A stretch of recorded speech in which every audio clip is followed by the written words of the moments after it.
I think a lot of people in life think that if you have money, you sell your business for what people think is a lot of money, you're just automatically happy. Would you say that the money alone makes you happy? I think if I'm honest, that first year after the acquisition was one of the least happy years of my life. Yeah, when I had a business and it was providing for a lot of people, helping investors realize their financial dreams and goals, and it was like empowering athletes. Like I had missions, and I think that is what I am missing now. I think the hardest part is you look for somebody to talk to about it, right? And you look for people who will understand, who will sympathize, right? And like actually have a conversation about it. Start to realize like, oh man, I'm bitching. I have $11 million or whatever, $15 million, whatever it is. And like this dude is like struggling to pay rent. And I'm over here bitching because I'm depressed because I'm so rich. You feel like, man, am I an asshole?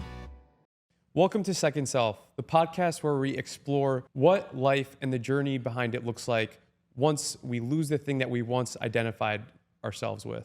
I'm Daniel Snow, and in each episode, we sit down with entrepreneurs, athletes, influencers, celebrities, people who have gone through this journey and have had to reinvent themselves. Today, we have Brandon Harris, who has been a close friend of mine for over 10 years. Most recently, sold his company, Playmaker, which was a sports media empire, for up to $54 million, and has created a lot of podcasts that have won tons of awards with celebrities and athletes such as Shaq, Angel Reese, Jalen Brunson, and more. And in this podcast, we're going to be exploring his life and life beyond the sale. Welcome to the podcast, Brandon. Thanks for coming. So like I said, we've known each other for over a decade now. We both started in the early stages of social media, back in what most people call the meme days. Yeah. So for myself, I've always been an entrepreneur. It's in my blood. I would love to know for you though, what has been your ambition for why you wanted to become an entrepreneur? And try to think about it from on like a deeper level. You know, for me, it came from like I had a lot of failure in my early days, especially I was an athlete, always felt isolation, and those are some of the things. So I'd love to hear from you kind of like on a deeper level, like where did your ambition? Good question.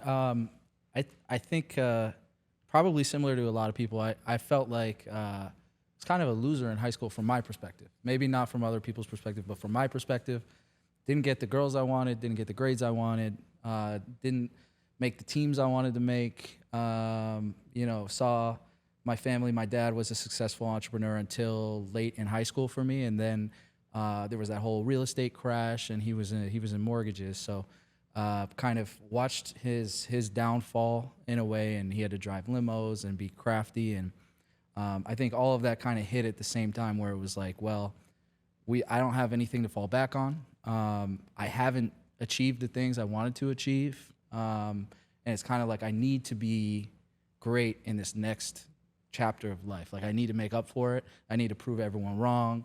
All of that stuff, just kind of like your classic high school loser story, I guess. Well, no, it's interesting because I think a lot of people don't really, and I appreciate the vulnerability there. A lot of people don't really appreciate how, what I like to think, most people that become super successful, I think most of that is rooted in trauma in a sense. You know, something needs to give you that chip on the shoulder that makes you do things that most others aren't willing to do. Whether it's in business or even sports, you know, there's a lot of kind of like, I think trauma that allows people to develop that chip on their shoulder and push through adversity and whatnot.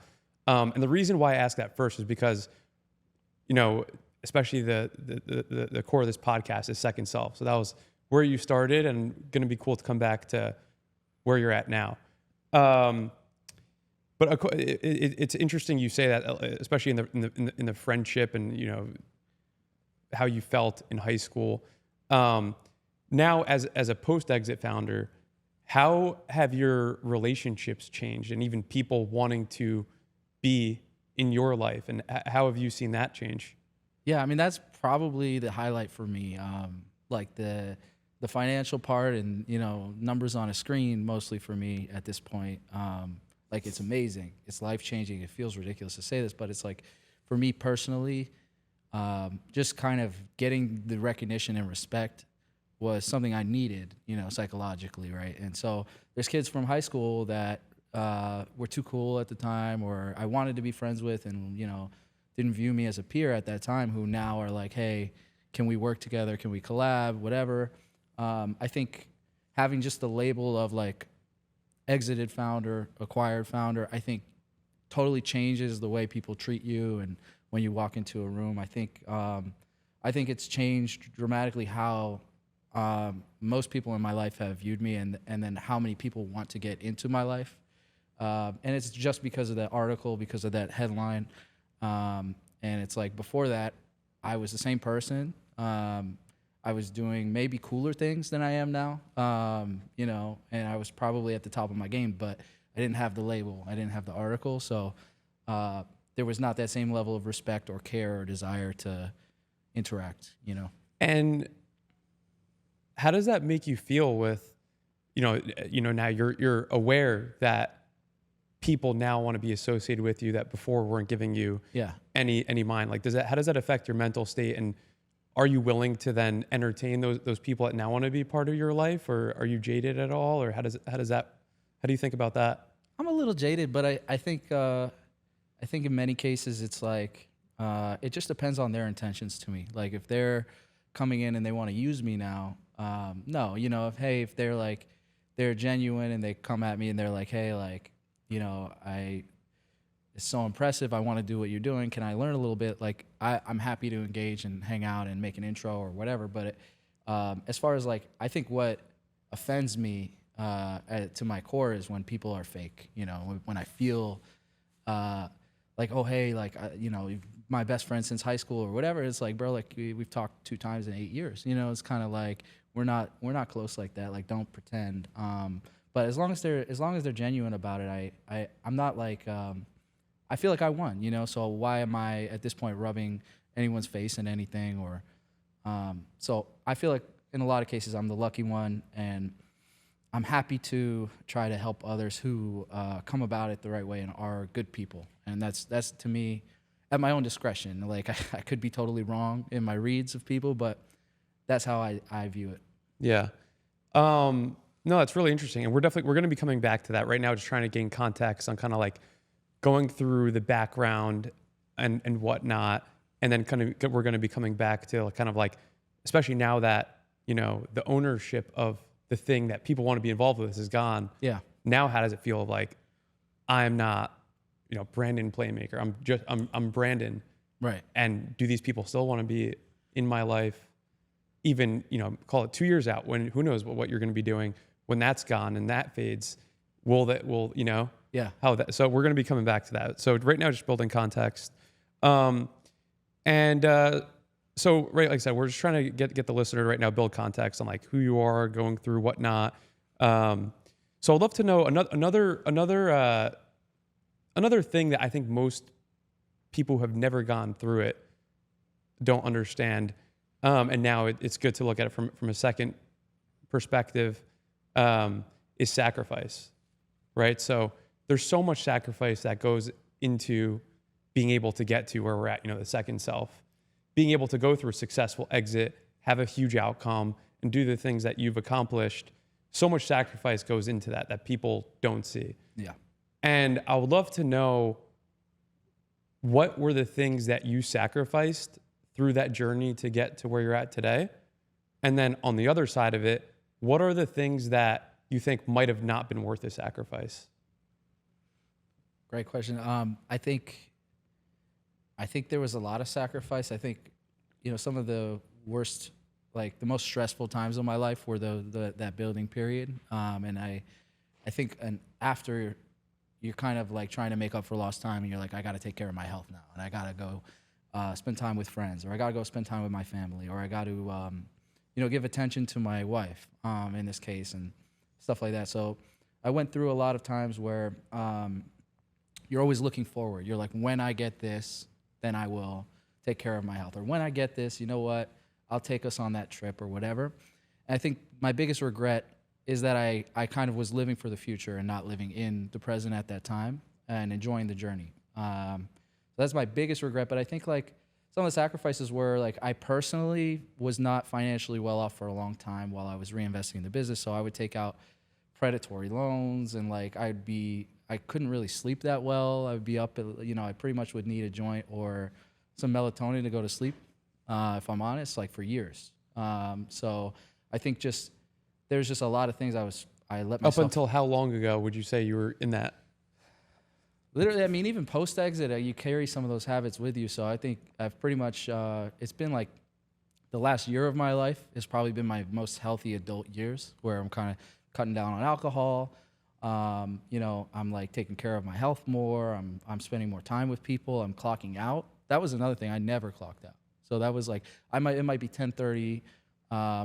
If the problem arises, I'm on it. And I think now, good luck. I'm not touching nothing. Once I'm done, I'm done. I think just I think stress is really unhealthy for you physically, and I think just having more balance and being able to handle that in a healthy way and enjoy my life in that time that I'm living it. I think those are some of the biggest things. I sacrificed some personal relationships, some like stuff with my family. Like I worked with my brother, I worked with friends. There's still nagging issues to this day. There's some there's deep resentment that people have over me because I got rich and they didn't. There's a lot of stuff like that. And it's kind of like, at the end of the day, it's first world problems. It's like, yeah, I won, so how can I complain about X, Y, and Z? Yeah, a few things you said really resonate with me. I remember when I was still I think I was still in college, and I heard this quote that, especially for successful people on the come up, so to speak, we sacrifice our health for wealth, and then once we get wealth, you spend your wealth to get health back. Yeah. So it's like trying to stay in the middle, which I also haven't been good at. Like even my own weight has fluctuated so many times throughout the journey. You just forget it, just eating pasta all day, getting like 40 pounds. But you realize at the end of the day, I mean, especially for me, and it's funny, you mentioned the two things that you sacrifice that I think most, especially entrepreneurs, sacrifice are really health and relationships. There's not you try not to, but I don't know about you, but for me on the other side of it, I realize that health and relationships are actually the two most important things in my life. Relationships with obviously yourself, friends, family, if you're significant other, I mean, you're now married with kids.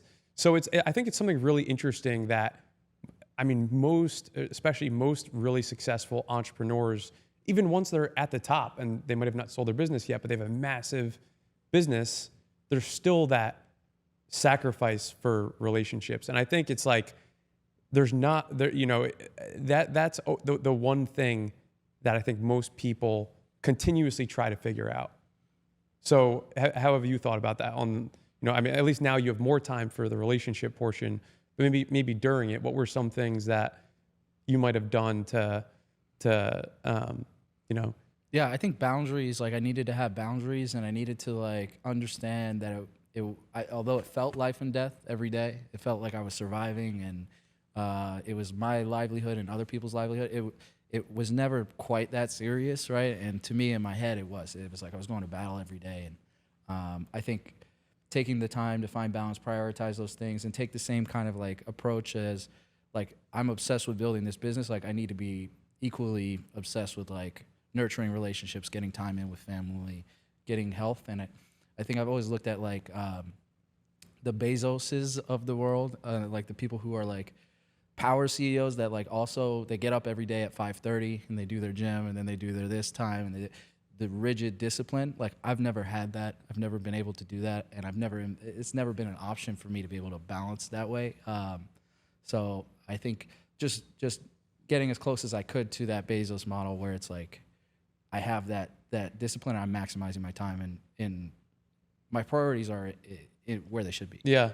The really funny thing I find about like, especially, we're filming a podcast for social media, but like a lot of the famous entrepreneur, CEO, social media people, they glamorize the opposite. They glamorize, I am intentionally like not having relationships with my friends or family or kids, or I don't go out ever. And like, they paint that in this glamorizing light as if almost like that's where you should aspire to be. Yeah. And it's like the reality is for people who have actually been there and done that, like that is it's a dangerous place to be, because at least what I found is that you could have all the money in the world, but if you don't have relationships and health, you have nothing. At least for me. No, totally. Like, no, I see young entrepreneurs die, and they'll Wow. go in a helicopter and they die, or they're in hospice care or whatever. And you're like, damn, like you never actually got to your second life or whatever, because you were so into the hustle porn and everything else. It's like, I see that. I saw that same thing about, glamorizing no friends, it's just like gym and entrepreneur, bro. Yeah. It's like Alex Hormozy has really made that popular. And then before that, Vaynerchuk was 16-hour days. And Yeah. it's just like not real. It's not real. It's not necessary. It doesn't, like, if you can't accomplish what you need to accomplish in 8 hours, like maybe take a look at your strategy. Like, Yeah. But, and once again, it's like the whole podcast. I'm trying to paint a picture for and give value to people that, like, for real entrepreneurs who have had success, or even, this isn't just for entrepreneurs, even athletes, other people, is trying to get to what reality actually looks like, right? And mistakes we've made and being vulnerable about that and whatnot. But I would love to know for you now that, before I answer the question myself, so now that you've made the money and we're going to the transition moment now of, we've given the background, going to the transition of kind of the phase even you might still be in. But now that, first, is money still a motivator for you? So it is. I think external motivations, like generally speaking, are not as powerful. Like I'm just not as manipulated as I was before by like the need to do X, Y, and Z. I don't feel that For need. other people or validation. Exactly. I feel 0% of that need. So, but money is still a motivator for me. And it's mostly just because I worked this hard to get here. I sacrificed all that. And I need to make sure that money increases and it doesn't decrease. Like I cannot leave my family with less than what we have today. So for me, it still has motivation. It's just mostly though driven by my girls, my wife and my 2 daughters. And so I'm still employed to this day. I do consulting. I'm investing like the most responsible way. I'm finding a lot of ways. I still have maintained the cheapness from pre-exit and all of that. So, but it's all driven by, I want to see those numbers continue to go up. I can't see it go down. Mm-hmm. So would you say, besides money, and I guess it sounds like money / family. Yeah. Is it's the motivator. Probably family. So I guess going for initially the motivator behind success was that chip on your shoulder you developed, and now providing for family has become, sounds like, the main motivator. Exactly. Yeah. I still have a tattoo on my shoulder, literally, of chips on my shoulder. Really? Yeah. Literally. That's pretty cool. Initially, it was a chip bone, and then people were saying it looked like a penis. So I literally had it redone, and now it's poker chips on my shoulder. But that was literally what drove me for forever is, and just felt shorted and doubted and disrespected and all of that, and I needed to prove myself. I feel none of that now. I have no desire to prove myself to anyone. I just need to make sure I'm responsible, really. Mm-hmm. And how about for selling your business? Out of just curiosity for myself, because a lot of people go about it different ways. Were you guys running a process? Was that inbound? Yeah, we were running a process. I was parallel pathing fundraise and an acquisition to see, what bites were out there, and so we did hire an investment banker or like a consultant. His name's Chris Russo. He did a great job. And then we had really, really expensive lawyers and all that. We did it the right way. But it was a long process. And but BC was definitely like the first interested and the most interested throughout the process. So it was never like a competitive bidding situation, really. It was pretty much them from the beginning. I've sold a few businesses in the past. That at least for me, especially when we sold our agency, was just a brutal. We ran a process as well. Yeah. Numerous deals fell apart. Going through due diligence for over 6 months while like the business still needs to run. Things are falling. It's freaking tough. It's tough. So parlaying that into the next question I have, and I think this is something really interesting in that, you know, a motivation for me is that I've always been associated with business, but I was not interested in kind of positioning myself or only talking about just business. Right. So obviously we're both entrepreneurs, but the interesting thing for entrepreneurs is that we make the conscious decision to lose the thing that we identify with ourselves with. So like, right, you make the conscious decision to sell Playmaker. I've made the conscious decision to sell the Snow Agency and other brands I've created. And then we're, kind of like making that decision then to let go of that, versus athletes are forced to retire. Athletes may have an injury, or musicians, celebrities that lose their fame because of something. So I'd love to, you made the conscious decision to sell Playmaker. Do you have any regrets surrounding that and your emotional ties to that? Have you thought about that? I think a lot about that. I think the short answer is like, I think overall, no regrets. Overall, I think we made the right decision. I think there's times where you feel like, okay, I could have got more value. I could have probably sold it for more.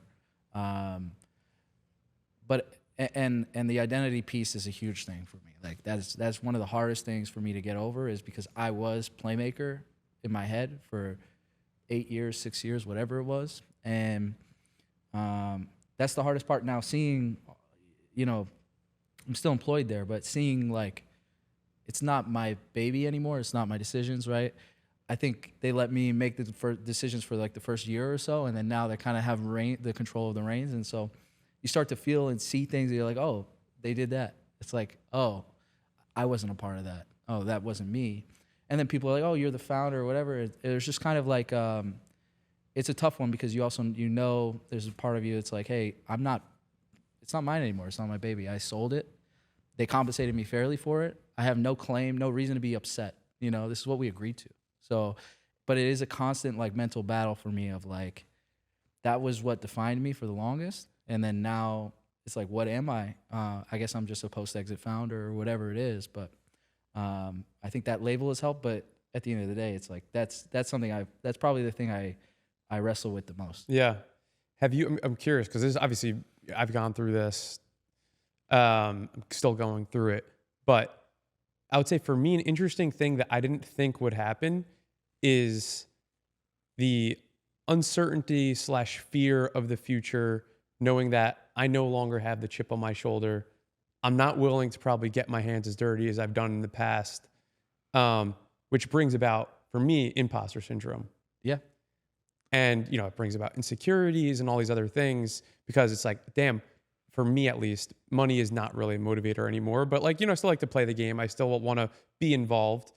But, I've had a lot of anxiety surrounding, if I'm no longer the scrappy entrepreneur that's allowed me to be so successful in every endeavor.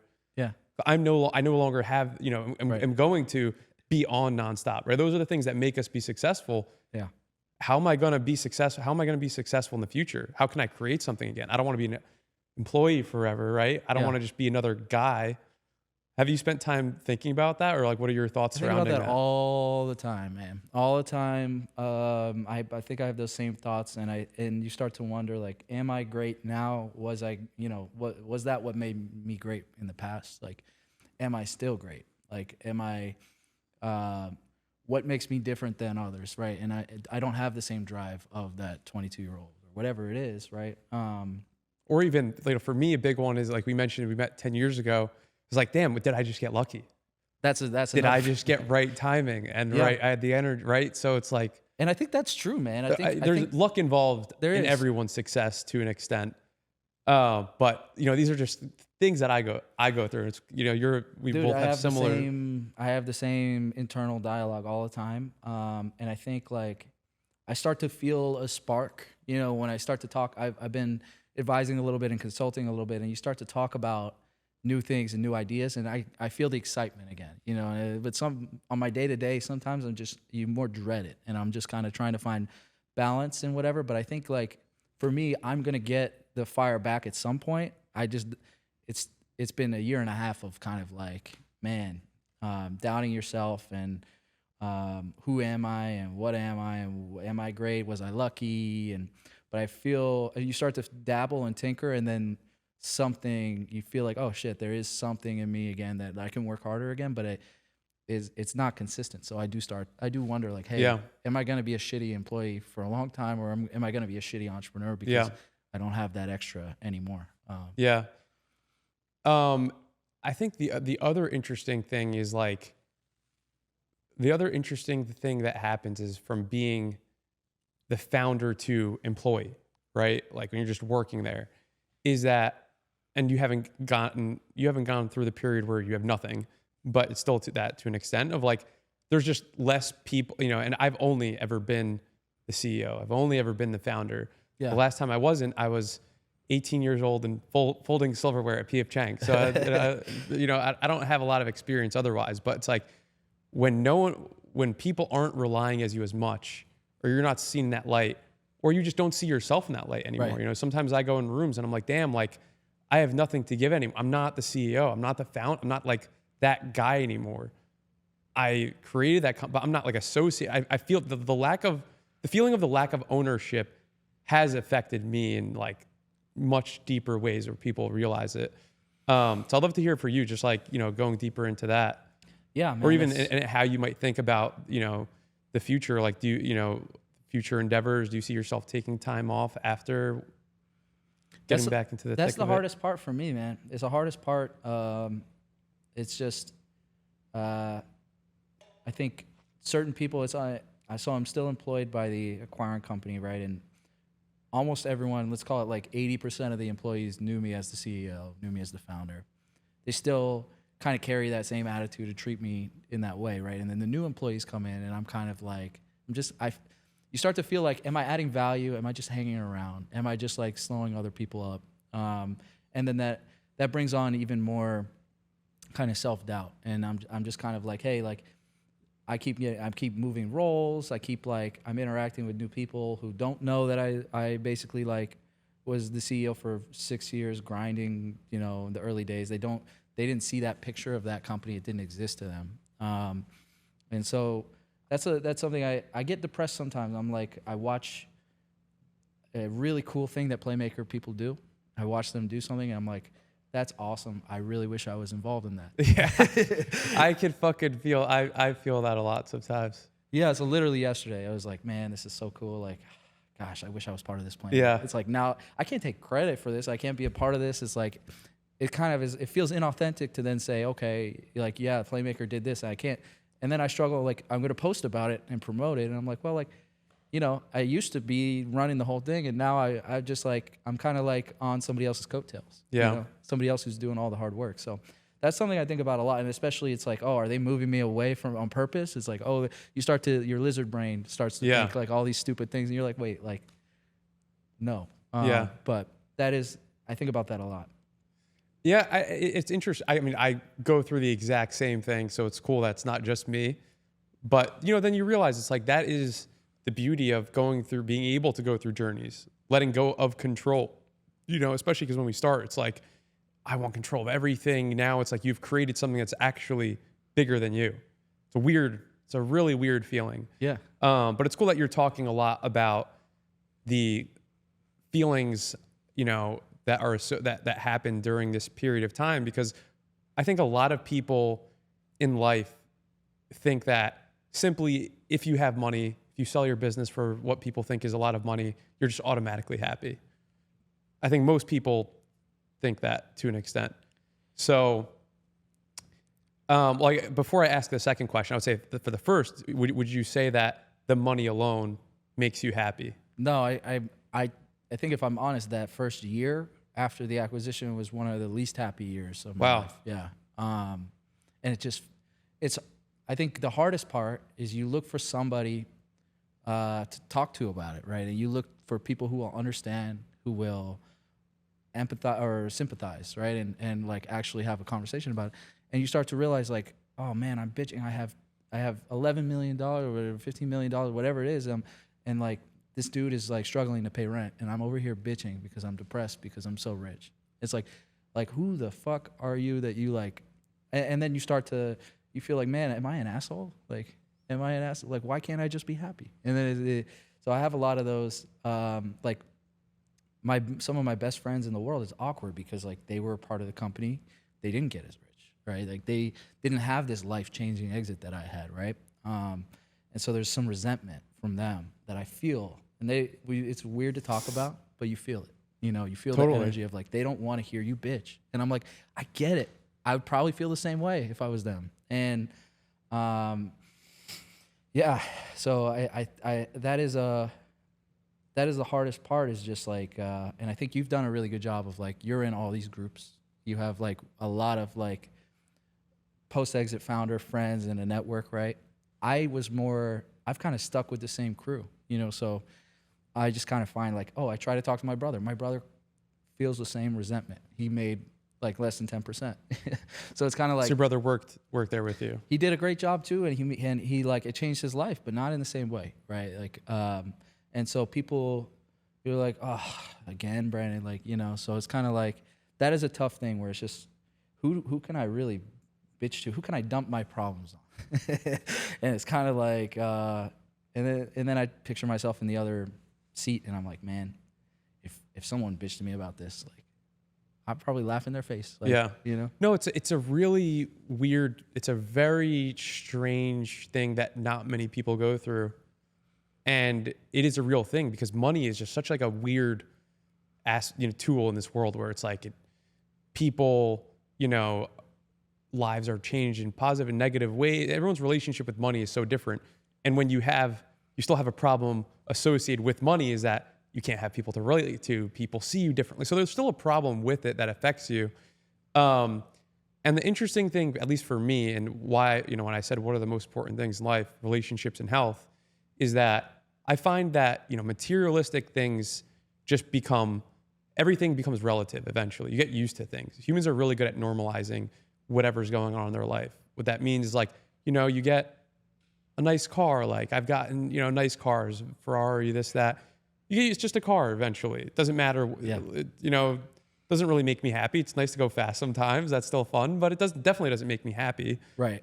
You get the nice house. You get used to the house. It could be $100 million penthouse. I've never owned one, but like I'd imagine eventually That's the fact. sugar rush goes away. And I find that feeling with all materialistic items. And now, you know, the euphoria of money is almost like completely obsolete. So like even recently, I helped co-found this vitamin brand. They sold for $265 million, I think last month, 2 months ago. I made a good amount of money, you know, millions of dollars from it. And I don't think the sugar rush was there at all. Like it actually didn't even happen. It didn't even last 30 minutes this time. Yeah. You know, the first $100 I made was a lot more exciting. So I would love to know for you, when did that feeling, the euphoria of your relationship with money go away? You mentioned that the first year was the most depressing. So when did it kind of just go away Yeah. entirely? I think we probably have had similar journeys where it's like I had a penthouse when I was like 24. You know, I had like, and at that time it was the most exciting place. And then you move in and you're like 2-3 weeks in, you're just kind of like, man, I still go to sleep here. Like it's just a regular place. Like I've settled in, and you don't wake up as excited anymore. Like you spend the money and then you really, it's not that you regret it because it doesn't really make a huge dent, but you realize like that's just not what inspires, drives you. It doesn't make you feel anything. And I think same thing with cars. I've moved up, you know, 7-8 times. You get excited. A few days in, you're kind of like, okay, this is my car now. It's just, you know, the same basic feelings. And so I think for me, it was even before the acquisition that I was just kind of like, it's just not going to, look, once you have your bare essentials, anything beyond that is just kind of, it doesn't really add a ton to how you feel. Yeah. And so I think for me, it's this whole time, it's felt like digital numbers on a screen, and it's great. It's amazing. But it is, I don't think I felt the sugar rush there at all. And I think I always envision getting the money and going on like a world tour like you did, like traveling the world, seeing things. But now I have 2 kids, right? And you know, my wife doesn't want to go anywhere with these kids. It's actually a chore for her. You know, it's like a grind. Like she's got to leave all of her stuff everywhere and chase these kids around. So no chance I'm going to be able to do that, right? And then I leave the kids, I feel guilty. So I think I went straight in, kept the burnout. Like you said, it was kind of like a 6-month acquisition process. It was like stress every day. I'm like, are we going to go to 0 while I'm doing this? Because I don't have time for the actual business. And so I think I never like exhaled, and I don't think I ever really celebrated either, because even during the acquisition process, there was shit to deal with. There was people who needed to be taken care of. There was people asking for more, people who felt slighted. There's constant like, and even like I had to, the acquiring company, because it's such a big global corporation, they were trying to knock some employees down from like CRO or VP of sales to like director or like manager, and it was just like getting my employees to come, which was a condition of the deal, was a grind. So it was just, there was just like, I never really had a break, and I never really celebrated it. And it just felt like the one thing that felt great was like I accomplished the lifelong goal. That was the one thing.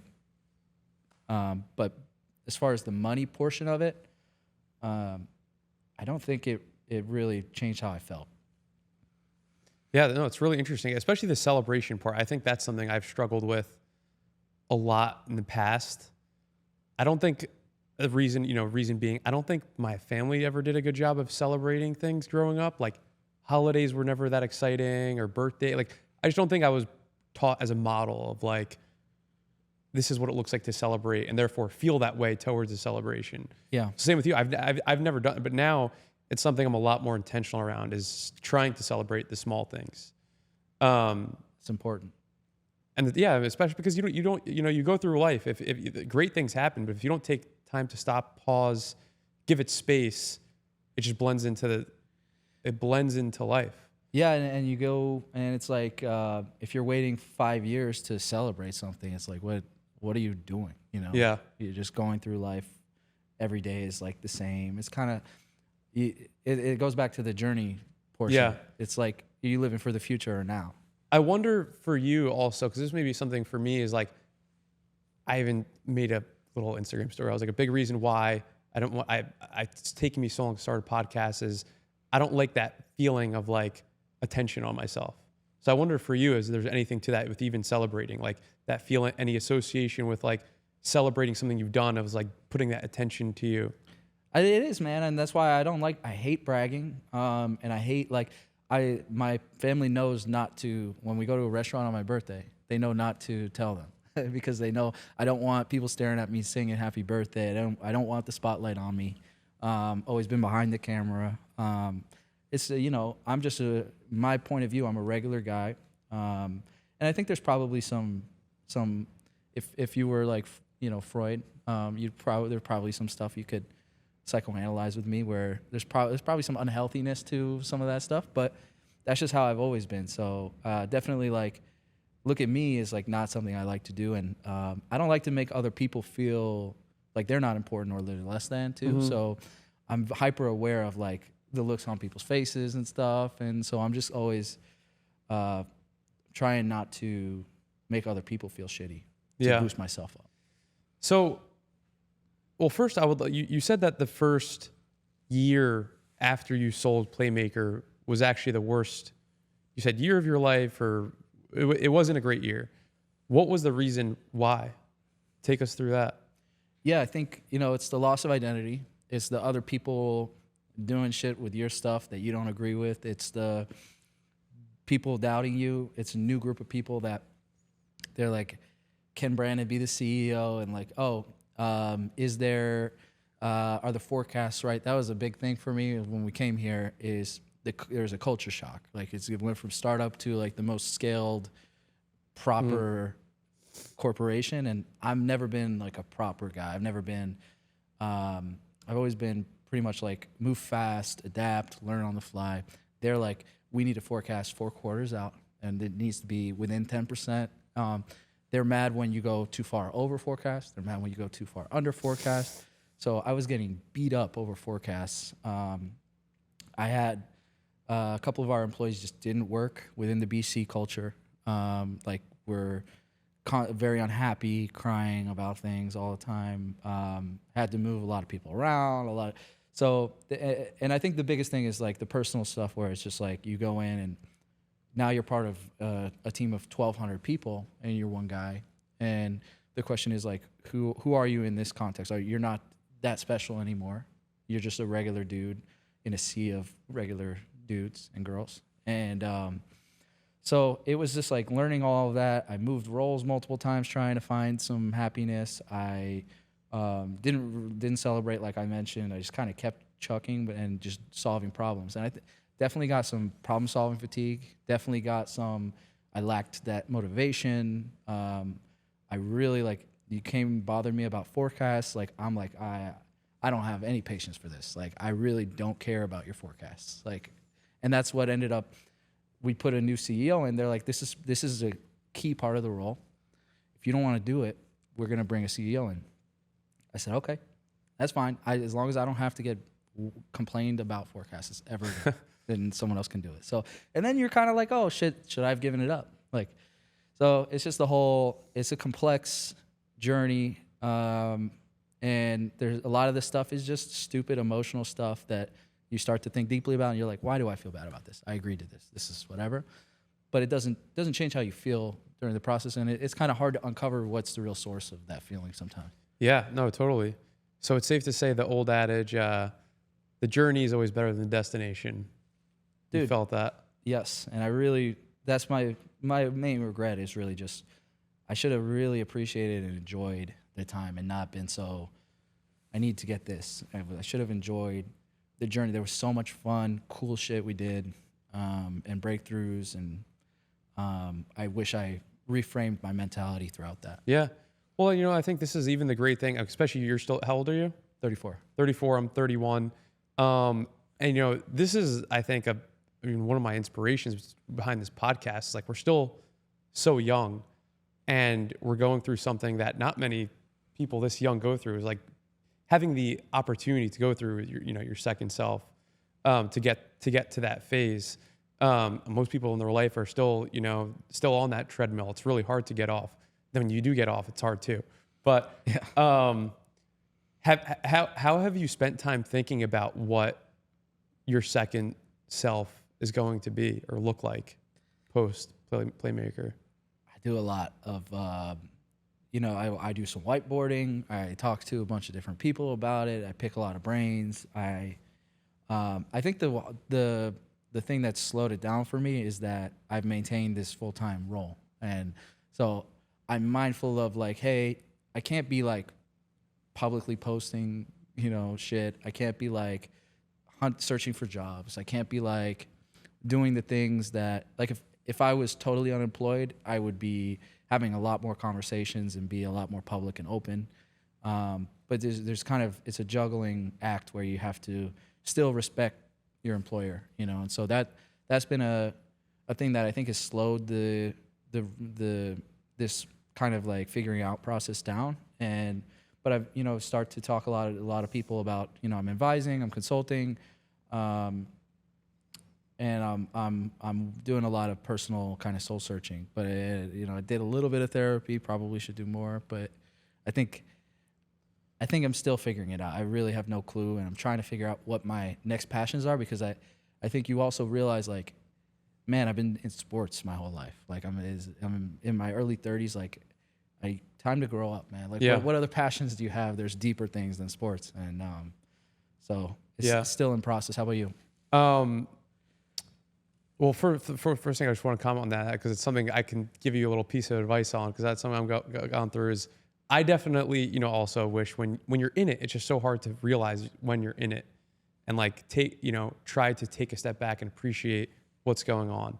So at least like the last year and over a year and a half, I haven't been working, and most people are like, oh, that's awesome. You get to travel the world. You get to do that. Yeah. That's the stage of life I've been at, is self-discovery. Yeah. But through that, there was a lot of inner turmoil of like, you talk about the future, think about the future. What's the future going to be? What's it going to happen? What if I don't meet someone? What if I don't, I want all these things. Like, what if I can't be successful again? How will all these questions racing in my mind, and it took away from just being able to fully appreciate at times being in the moment of where I'm at in life. Yeah. So even in, second stage of life, I have still struggled with that a lot. So just something, to keep in mind as even, each phase, and that's, so now it's like just trying to get comfortable with the uncomfortable things, because like just not working at all was really uncomfortable. Not doing anything, therefore not associating myself with anything was uncomfortable. Creating a podcast, putting attention on me is uncomfortable. Trying to do more of that. So I'm going through that stage now. So parlaying into something else though is another struggle I've had is I find that there's a really good book I read called by Viktor Frankl about meaning to life. I forget. Have you read the book before? No. Man's Search for Meaning. Okay. So in it, he talks about where you can find purpose in life, and how like if you don't have purpose, you just over-index on shallow things like sex or things that that don't provide fulfillment. I don't have a family. I'm now single. So one of the things he said is family is a huge thing that you can find purpose from and providing, which you said is your motivator now. So if you want to talk anything about how family, through this process, how family has supported you in terms of purpose and maybe other things that currently you find purpose and fulfillment from in this current stage. Yeah, I think having the children, like having a wife was great, but like, how can that really give you purpose? Like, what, do you get flowers every day or something? Like, what? How can you really, like, you're capable of producing more and putting more out into the world than like nurturing one, love relationship. So, I think for me, that's I've been trying to figure out what is the real key to happiness, like authentic happiness, and I think for me, it's purpose meets freedom, and so I think. Like feeling like you're free to go pursue your purpose, basically, and being able to live how you feel you need to be, and like you said, being uncomfortable or being comfortable being uncomfortable has been a big part of what's limiting for me sometimes. In that, I don't take the steps to find the purpose that I think would bring me the fulfillment. And so, anyway, I think the kids have been. It's been a process, and I think I've gotten closer and closer to them, and I start to feel more as they start talking more. I'm able to sink more into, okay, I can actually influence the trajectory of her life. My 3-year-old, I can.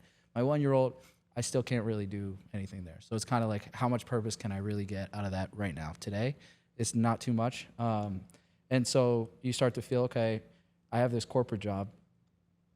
It doesn't bring me, like, am I impacting the world? Am I helping people, or am I a cog in this machine that is selling betting and sports? And so I think the short answer is, like, I'm still pursuing purpose beyond my family. That is I would say the piece right now that gives me purpose. I think when I had a business and it was providing for a lot of people, and it was like helping investors realize their financial dreams and goals, and it was like empowering athletes. Like, I had missions, and I think that is what I am missing now. Is like, what's my mission, man? Like, what can I do? Because I'm capable of doing a lot in this world, and so where am I putting my attention, and how am I helping people at a larger scale? And I think that's my goal.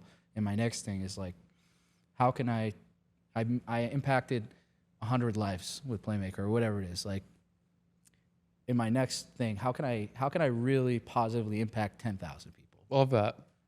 It's actually that's for me. I found that to also be one of my biggest sources of fulfillment is impacting others. Yeah. In fact, that's a big driver behind the motivation for this podcast. Is like, there's been numerous just conversations I've had, or things I've heard, things I've seen that have directly changed my entire life.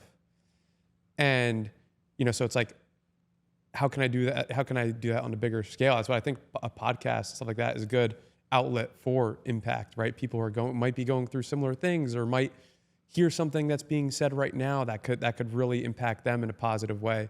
Hear that, life where we're currently at is not all glamour, and it's not just, sunshine and rainbows. There's hardship in every component of life. It's how you deal with it. But it's been pretty interesting. So how about now in your second phase of life? What does second self mean to you? Like when you hear that, and for you personally? I think I'm probably on my like fourth self. Fourth self. I hear you. But yeah, no, it is like, it's just reinventing. How do I learn from the first version of myself? And how do I take that and then make a better second version of myself? And I think that is part of what the exit does get you, is the freedom to then like really divert attention back to yourself and say, how can I be greater in this next chapter? How would you say that if someone, because it sounds like you've experienced a ton of personal growth along this journey too, if someone met you today versus the Brandon when you first were starting Playmaker, taking those loans, couldn't, you're coming from a place of scarcity, it sounds like. I can relate a lot too. Yeah. Just trying to survive, trying to make it. Exactly. How would you say, even just like meeting you at your energy, like how would you say that has changed? Yeah, I mean, I think if you met me in high school, man, you would think this guy is gonna do nothing. He's really, and you'd think, man, he is an asshole. I hate this guy. And I think, I acted out, right? I guess his pretension and all that stuff. But I think over the years, like, then I was kind of. Why do you think that would be people's reaction? This guy's not going to do anything.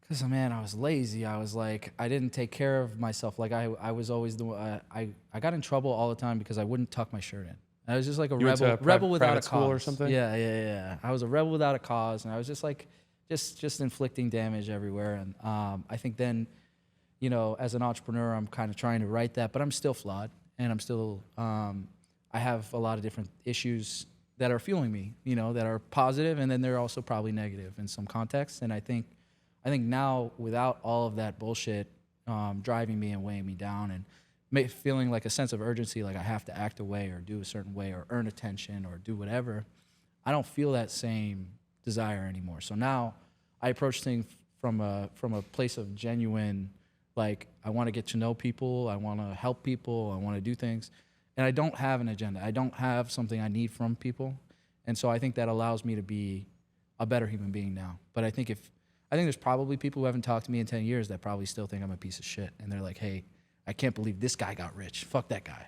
But I think I'd say 3 phases where I was pure asshole, and then I was like asshole trying to be better, and then now I think I'm like, there's none of that drive to be an asshole. I don't want to hurt anybody, and I feel really awkward and awful when I do. So I hope that answered it. No, yeah, definitely interesting. I'm curious if there was people along, because it sounds like, especially in the beginning, no one believed in you,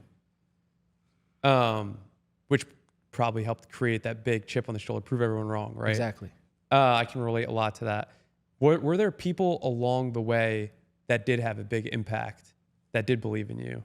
It's a great question. I think at first... and how did that impact you? I think my dad was my biggest influence, and I think at first he really didn't believe in me, and I gave him no reason to, because I was a fuck up in school. I didn't make the teams, and I was telling him I was going to be in the NBA. I was delusional, and so it was fair for him not to. And then he started to see signs, and then I think his perception of me changed, and then that helped my perception of me change. And I think I just respected his opinion more than I respected other people's opinions. So there was a lot of people I didn't give a fuck what you thought about me, and then there were certain people where your opinion could make or break me. And I think my dad is a great example of that. And I think, you also get employees who are loyal and dedicated, and they see you differently than you see yourself. And then you start to be like, oh, am I great? Am I doing a great job? And I think, my first employee was Landon Barimo. He stuck with me for 8 years or whatever it was, and still to this day at BC, I think that meant a lot to me. And I think, my brother came in, and he's always been loyal no matter what, even when I was an asshole. And so those people And then there's like people like you in the industry where you meet them and you're motivated by them and you see them doing greater things, better things, smarter things. And like you stand out. Raz Romanescu stands out to me. But there's a lot of people out there that just, I was kind of chasing you guys a little bit. So I think that also kept me motivated. Appreciate that, man. And likewise, I mean, it's been, even like I mentioned, you know, we both started out just like having no idea what we were doing. And it's been cool to see your journey. I mean, especially as you guys have done all these podcasts. I'm like, holy shit. Like one after another, I was like, this guy's fucking crushing it. Yeah. You know? And I always tell people, it's like, find someone that you can look at and use that as motivation. I think all the greats have done, even, you know, we talk about sports, like, right? Like everyone's always looking for that edge, the great ones, right? Like Michael Jordan, like if you watched his documentary, he's looking at his edge for like the security guard gambling with, like he would use any Kobe Bryant. It's like kind of almost psychotic how they would use that. But no, I think a lot of people don't think about that enough. The other thing that's really interesting is you said that how this perspective of how others see you differently from how you see yourself. I find I can relate a lot to that as like, you know, because like, at least for me, you know, you're just a guy doing stuff, just trying to have success, going through life versus like Brandon, the CEO, the post-exit founder, this, you know, it's like hard to see yourself as that person. Yes. It's hard to like, because there's not a hard label and there's not like a measurable... Yeah, you don't live life as a label, you know? And there's not a measurable, hey, you have an 87 entrepreneur score. Yeah. You know what I mean? You're just kind of like, am I good? And you're just trying to get better every day. But there's not, everyone is kind of like, how do you measure how good someone else is or whatever? It's kind of impossible. Yeah.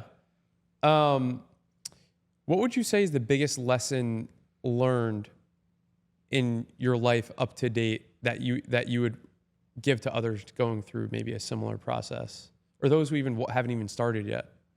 Yeah, I think one is like being selfish does not help you or find happiness or really achieve much of anything. And so you have to take care of everyone else. Like you have to, as a founder or whatever, you have to make sure that you're thinking of the whole group. Like you're not just here enriching yourself because ultimately people will rebel against you and you will hate yourself in time, right? And I think enjoying the journey is another big thing. Grass is always greener. Like being envious of others is not, you will find over time that like you get no benefit of comparing yourself to others or like, and then everyone's faking shit on social media. Like every single person or most people are faking shit on social media, or they're exaggerating, or they're showing you the highlights of their life, like the best parts of their life. And I think people look at some of these things and they feel bad about themselves, and they really should understand that like that's not their real life, like, and that's not their day-to-day, and that's not what like brings meaning to life. So those are a few scattered thoughts, but those are some recommendations. Enjoy the journey also. Love that. Enjoy the journey. Easier said than done. Yes. And have a family. Have a family if you can, man. You got to have people that have your back, man. Elon Musk would be very happy if we shout that out. Have a family. Yes. Very pro-family. Yes. Very pro-family, yes. But ideally with one significant other that sticks with you and not many. 100%. And how about now for now in life? I think that the definition of success sounds like it's probably changed a lot. So as you go through this, you know, second, fourth journey of self, what does success now mean for you? I think for me, it's I start to look at it in a like kind of a legacy lens, and you're like, what was my net impact on this planet, significantly positive or not? And so for me, that's what starts to, that's the lens in which I judge myself. Before it was like, how much money do you have? And now it's kind of like, well, how many people did I help? Did I make the world better by my existence, or did I just suck up resources and like climb on the backs of others? And so that's how I my perspective has changed, I think. I love that. Yeah, it sounds like you've gone through a really kind of like, interesting journey being able to get to just like selflessness in many aspects. Yeah, selfishness others. selfishness makes me like disgusted at this point. And I think that's been a big change. Is the more I think that's a big key to happiness also. And I know I said like purpose and freedom, but like the more you focus on yourself, the less happy you will be typically. Like the more you are focused on yourself and why you are bad or what you need or what you individually, I think the less happy you will be. I think you start thinking about others and you find purpose and meaning in relationships and other people, you will be a happier person. Yeah. I think that's what even family does, is like, I think life is all about journeys and experiences, and right family, and especially kids. I don't have kids or even a significant other right now, but it allows you to experience selflessness in the biggest extent, like truly, literally providing for someone, especially, like probably can't even walk yet. Right. So, I think that if you're selfish, you're not able to go through all these different experiences in life. And life, like I said, life is all about the journey. Life is all about reinventing yourself 2, 3, 4 times, 5, if you're only stuck in one, that for me, that was always like the biggest source of fear of like being the same, self. I find myself almost almost too often reinventing. It's like every 3.5 years, I'm like, oh, I want something new to excite me. Yeah. But cool. No, this has been awesome. I've been really interested to hear your story, and hear the vulnerability that you were able to provide on the podcast about all your experiences. So, if you want to shout out now, where people can find you on social media, as you're now right trying to create more of a personal brand for yourself. Yeah. Brandon Harris on social media, at Brandon Harris on Instagram. Branding Harris on Twitter, where I'm doing a lot of threads, and then LinkedIn, I do a lot of content. And yes, I get a lot of people complaining about putting LinkedIn content on Twitter, basically, because I'm doing sports business, but you're just going to have to live with it, unfortunately, because I know how to make you see it on your feed. So that's where to find me. Love that. Well, awesome. Hopefully we can, few more years to see what that journey looked like. We could do another one. But no, this was awesome. Thanks for coming, man. It's an honor. Thanks for having me.